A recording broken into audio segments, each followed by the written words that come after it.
साडी body दे विच दो hormones रहिंदे ने जो पैंक्रियास तो रिलीज होंदे ने, एक है इंसुलिन ते एक है ग्लूकागन। जो इंसुलिन किस ते एक्ट करदी है? इंसुलिन शुगर ते एक्ट करदी है। जो एक्सेस शुगर होंदी है, इंसुलिन दा काम होंदा है उस एक्सेस शुगर नू कन्वर्ट करना ग्लाइकोजन दे विच, और यह प्रोसैस लिवर दे अंदर होंदा है। दैन वो ग्लाइकोजन जड़ी हैगी है जो कि एक्सेसिव शुगर तो बनी है, वो स्टोर हो जाती है मसल दे विच या एडिपोज टिश्यू दे विच। एक्सेस शुगर जड़ी स्टोर्ड फॉर्म हैगी है ग्लाइकोजन फॉर्म, ये जो यूज नहीं होएगी तो ये सानू ओबेसिटी वाल लेके जाएगी, बिकॉज साडे एडिपोज टिश्यू मतलब जड़ा फैट कंटेन करता है टिश्यू, उहदे विच होर तो होर फैट सेल्स बनते रहेंगे।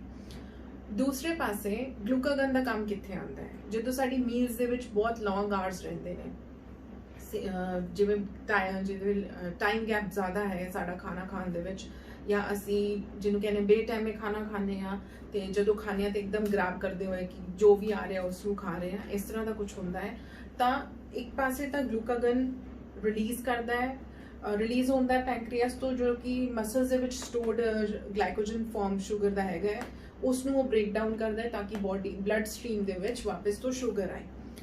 इस टाइम दे विच जो ये प्रोसैस चल रहा है बॉडी दे विच, जो कि सानू नहीं पता कदों चल रहा है, तो असी कुछ ना कुछ खा लेने और बहुत कुछ खा लेने, दैन साडे दोनों पासा ब्लड दे विच शुगर जड़ा लेवल हैगा वो राइज कर जाएगा। जिस टाइम ए राइज करेगा, जड़ा ए फ्लक्चुएशन हैगा from extreme dip to extreme high, ये बहुत ज़्यादा खतरनाक होंदा है बॉडी लई, बिकॉज ये थोनू ब्रेन नू सिग्नल ही नहीं, करैक्ट सिग्नल ही नहीं दे पाता कि इंसुलिन की डिमांड है कि ग्लूकागन की डिमांड है, और इन्ना जो टाइम गैप है वो चलते चलते बॉडी के विच एसिडिटी, हेडेक्स एंड इस तरह के एसोसीएटेड होर प्रॉब्लम्स भी सानू दिखदियां ने। जड़ी एक्सेसिव शुगर है जिवें कैरमलाइज्ड कैंडीज होंदियां ने, या जिन्होंने कहने आप चीनी चढ़िया टॉफीज या चीनी चढ़िया जड़ा पॉपकॉर्नस जिन्होंने कैरमलाइज्ड शुगर नाल किया जाता है, जिस तरह वो थिक होंदी है, एक्सेस शुगर आर्टरीज की इनर लाइनिंग उस तरह थिक कर देती है। सो जड़ा बॉडी नू जड़ा ब्लड है उन्होंने पंप करन नू होर ज़्यादा प्रेशर लगेगा, अल्टीमेटली ब्लड प्रेशर हाई होएगा। दैन सैकेंड थिंग, जो एक्सेसिव ब्लड शुगर हैगी है, ब्लड प्रेशर हाई है, प्लस किडनीज नू जो फिल्टर करना है उन्होंने सॉल्ट रिटेन करना है। जो सॉल्ट रिटेन करना है बॉडी ने, उदों उन्होंने ब्लड के विचों एक्सेसिव वाटर उन्होंने चाहिए इस फिल्टरेशन प्रोसैस लई, तो वाटर रिटेंशन वाला इशू। सैकेंड इशू जो आएगा again back pressure on the arteries, then थोड़ा आ जाएगा ब्लड फ्लो, ब्लड पंपिंग नू होर ज़्यादा प्रेशर चाहिए, तो blood flow disruption. So blood circulation जड़ी हैगी है उन्नी स्मूथ, उन्नी एफिशिएंट नहीं रहेगी। सो उन्होंने अटैक एक्सेसिव शुगर तो भी आया, बिकॉज जड़ा कैरमलाइज्ड आर्टरी से गया, मतलब जिन्होंने आप कहने थिकनड आर्टरी से गया, उहदे नाल भी प्रॉब्लम आई, तो जड़ा किडनी के फिल्ट्रेशन वाले प्रोसैस के विच डिस्ट्रप्शन हुई सी या प्रॉब्लम हुई सी, उहदे नाल भी ब्लड प्रेशर हाई होया। So side by side parallelly commonly देखा गया कि जिन्होंने ब्लड प्रेशर की दिक्कत है हिंदी है उत्थे किते ना किते हिस्ट्री डायबिटीज़ की रहती है, या फिर जो डायबिटीज़ डायग्नोज्ड नहीं है तो ग्लूकोज लेवल फ्लक्चुएशन, ब्लड जड़ी शुगर लेवल है वो फ्लक्चुएशन जड़ी होंदी है वो कॉमनली देखी गई है। सो जो ग्रुप्स ने ये हाई रिस्क के होंगे ने। Also the third element into this is obesity. जड़ी इन्फ्लामेशन हाई शुगर नाल आएगी, उहदे नाल की हो सकता है, उहदे नाल होर हार्मोनल चेंजेस भी बहुत सारे होंदे ने, उहदे नाल बॉडी दे विच एस्ट्रोजन लेवल बहुत हाई चला जाता है। Then high blood sugar serotonin production नू रिड्यूस कर दी है। सेरोटोनिन रिलैक्सिंग हार्मोन है, सो हमेशा बंदा स्ट्रेस्ड रहेगा एंड ऑर्गन्स भी स्ट्रेसफुल रहेंगे।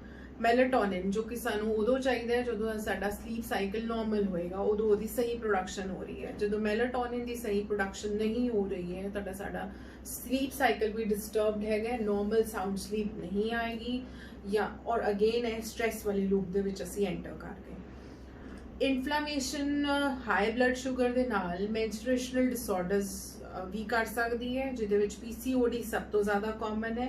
ये साइकिल डिस्टर्ब कर दी है, ये ओव्यूलेशन साइकिल फीमेल्स दे विच वो भी डिस्टर्ब कर दी है। सो ਨੈਕਸਟ ਪਿਲਰ ਵੱਲ ਮੂਵ ਕਰ ਰਹੇ ਹਾਂ। 4 ਕਿਲਰ ਆਫ ਆਰ ਹੈਲਥ ਦੇ ਵਿੱਚ ਉਹ ਹੈਗਾ ਸਾਡਾ ਨੈਕਸਟ ਕਿਲਰ ਸਟ੍ਰੈਸ।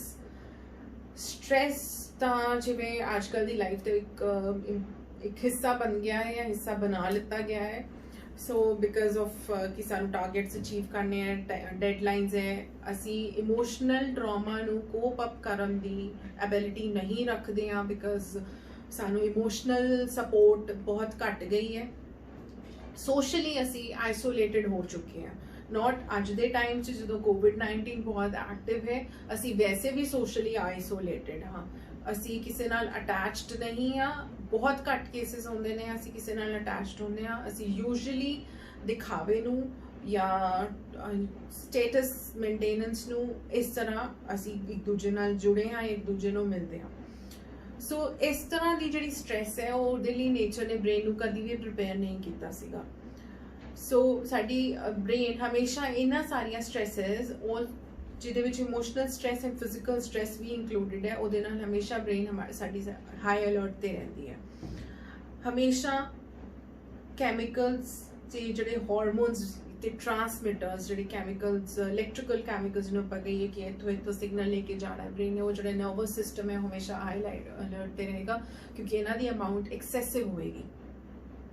ਬਿਕਾਜ਼ ਅਸੀਂ ਪ੍ਰੈਜ਼ੈਂਟ ਸਿਚੁਏਸ਼ਨ ਜੋ ਹੈਗੀ ਹੈ, ਚਾਹੇ ਵਰਕ ਸਟ੍ਰੈਸ ਹੈ, family, domestic, emotional traumas, loss of some loved one ਜਾਂ ਫਿਰ ਬਿਟਰੇਲ ਜਾਂ ਆਪਾਂ ਕਹਿ ਲਈਏ ਕਿ ਅਸੀਂ ਕਿਸੇ ਨਾਲ ਕੋਪ ਅਪ ਨਹੀਂ ਕਰ ਪਾਏ, ਇਹ ਬਹੁਤ ਸਾਰੇ ਹੋਰ ਡੋਮੈਸਟਿਕ ਦੇ ਵਿੱਚ ਚੀਜ਼ਾਂ ਜੋ ਸਾਨੂੰ ਤੰਗ ਕਰਦੀਆਂ ਨੇ, ਜਿਹਨੂੰ ਅਸੀਂ ਬ੍ਰੇਨ ਸਾਡੀ ਕੋਪ ਅਪ ਨਹੀਂ ਕਰ ਪਾਉਂਦੀ ਬਿਕਾਜ਼ ਅਸੀਂ ਲਾਈਫ ਐਡਜਸਟਿੰਗ ਸਕਿੱਲਸ ਨਹੀਂ ਸਿੱਖੇ ਹੁੰਦੇ ਜਾਂ ਅਸੀਂ ਇਸ ਸਿਚੁਏਸ਼ਨ ਦੇ ਵਿੱਚ ਜਿਹੜਾ ਸਭ ਤੋਂ ਇੰਪੋਰਟੈਂਟ ਫੰਡਾ ਹੈ ਲੈਟ ਇਟ ਗੋ ਵਾਲਾ ਅਸੀਂ ਅਪਲਾਈ ਨਹੀਂ ਕਰ ਪਾ ਰਹੇ ਹਾਂ। ਤਾਂ ਉਹ ਜਿਹੜੀ ਐਡਜਸਟਮੈਂਟਸ ਕਰਨ ਨੂੰ ਬ੍ਰੇਨ ਇੰਨਾ ਫੋਕਸ ਕਰਦੀ ਹੈ ਤਾਂ ਬ੍ਰੇਨ ਜਾਂ ਤਾਂ ਸਰਵਾਈਵਲ ਮੋਡ 'ਚ ਹੁੰਦੀ ਹੈ ਜਾਂ ਫਾਈਟ ਮੋਡ 'ਚ ਹੁੰਦੀ ਹੈ ਜਾਂ ਫਲਾਈਟ ਮੋਡ 'ਚ ਹੁੰਦੀ ਹੈ। ਉਹ ਨੋਰਮਲ ਹੈਪੀ ਜੋਲੀ ਮੋਡ ਦੇ ਵਿੱਚ ਨਹੀਂ ਹੁੰਦੀ। ਜਦੋਂ ਇਹ ਸਾਰੀਆਂ ਚੀਜ਼ਾਂ ਹੋ ਰਹੀਆਂ ਨੇ ਕਿ ਨਰਵਸ ਸਿਸਟਮ ਦਾ ਕੰਮ, ਫਿਰ ਸਾਰਾ ਧਿਆਨ ਬ੍ਰੇਨ ਦਾ ਤੇ ਨਰਵਸ ਸਿਸਟਮ ਦਾ ਮੇਨ ਫੰਕਸ਼ਨਸ ਜਿਹੜੇ ਹੈਗੇ ਆ ਉਹਨਾਂ ਨੂੰ ਕਰਨਾ ਹੁੰਦਾ ਹੈ, ਉਹ ਵੀ ਐਫੀਸ਼ੀਐਂਟਲੀ ਨਹੀਂ ਕਰਦੀ ਹੈ।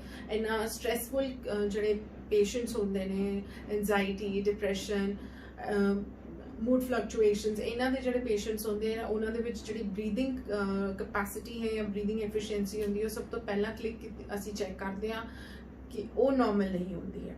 दैन ये जिहड़ी बाकी इशूज़ एसोसीएटेड होंदे ने जिन्हां दे विच acidity, gastritis, constipation, skin issues ते मिनरल्स ते विटामिन दे लेवल्स बहुत डाउन होना, ये सब कुछ एसोसीएटेड होंदा है।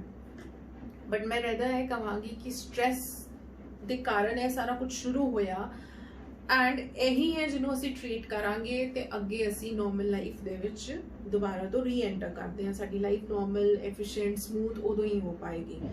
हुण स्ट्रैस हैगा है तो डाइजेशन भी वीक होएगा, डाइजेशन वीक है तो मेंटल इशूज़ भी होणगे। दैन जिहड़ी स्ट्रैस है वो हौली हौली साडी हैबिट बन जाती है, वो डिजीज़ नहीं है, वो हैबिट बन जाती है, दैन वो बिहेवियर बन जाता है।